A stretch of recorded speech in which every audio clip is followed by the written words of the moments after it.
कई लोगों का सपना होता है रियल एस्टेट की दुनिया में कदम रखने का, लेकिन एक ही चीज रोकती है, पैसा। लगता है कि इसके लिए बहुत सारी कैपिटल चाहिए।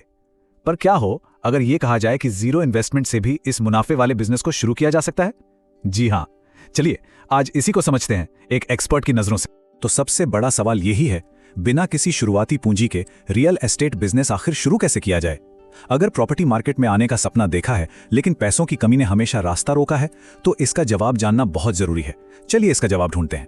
ठीक है, तो इस फील्ड में उतरने के लिए दो मेन रास्ते हैं। एक होता है बिल्डर बनना और दूसरा होता है डीलर बनना। और जब शुरुआत जीरो से हो रही हो तो इन दोनों में से सही रास्ता चुनना सबसे जरूरी हो जाता है। अब जरा इस फर्क को देखिए।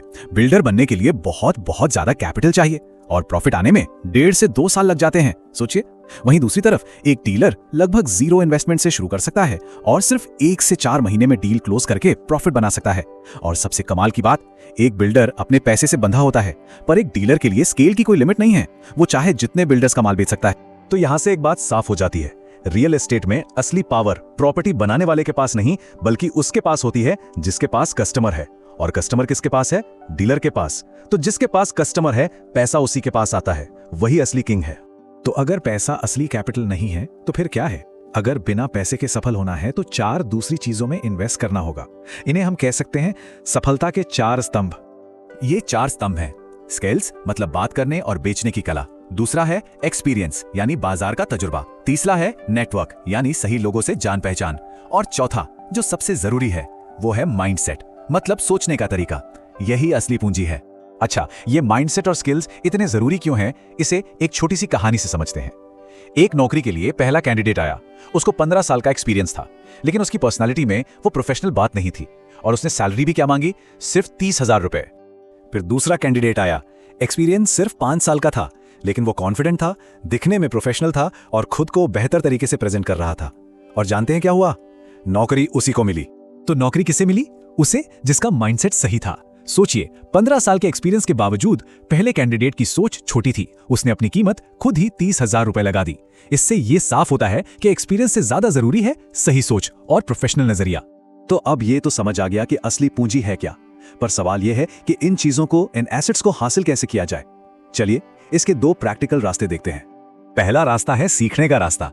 मतलब अपने इलाके के किसी कामयाब डीलर के पास जाइए और उनसे काम मांगिए। भले ही शुरू में सैलरी ना मिले, कोई बात नहीं, क्योंकि वहां काम करके जो सीखने को मिलेगा वो अनमोल है। मुफ्त में स्किल्स मिलेंगी, एक्सपीरियंस मिलेगा और उनके पूरे नेटवर्क का एक्सेस मिलेगा। मतलब एक तरह से सीखने के लिए पैसे मिल रहे हैं। और दूसरा रास्ता है डिजिटल डू इट योरसेल्फ, यानी खुद का बॉस बनने का। अपनी एक छोटी सी फर्म शुरू कीजिए, जैसे स्टार रियलिटी। लोकल बिल्डर्स से मिलिए, उनके प्रोजेक्ट्स की जानकारी लीजिए और फोटो वीडियो बनाने की परमिशन मांगिए। फिर इन वीडियोस को YouTube और Facebook जैसे फ्री प्लेटफॉर्म पर डालिए। बस बिना किसी खर्चे के लीड्स आना शुरू हो जाएंगी। क्या अंदाजा है कि बड़े बड़े डीलर्स ट्रेडिशनल मार्केटिंग पर कितना पैसा फूंकते हैं?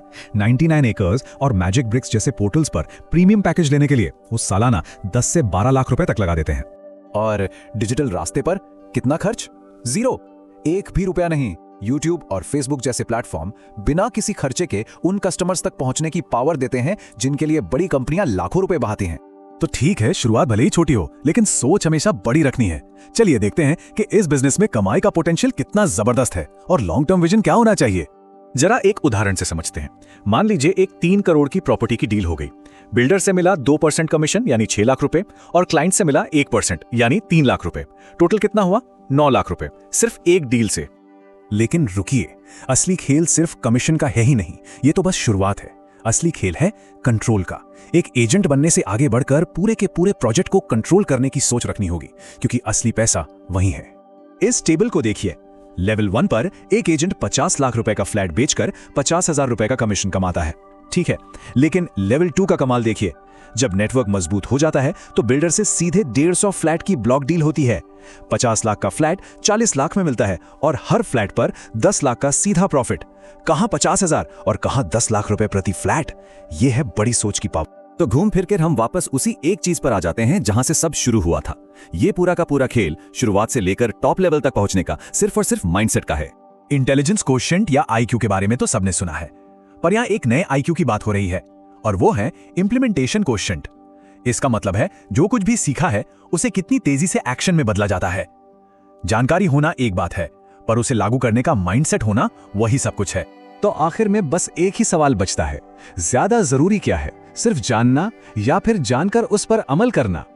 रियल एस्टेट में जीरो से शुरुआत करने का रास्ता अब सामने है। फैसला इस बात पर है कि इस जानकारी का इस्तेमाल कैसे किया जाता है।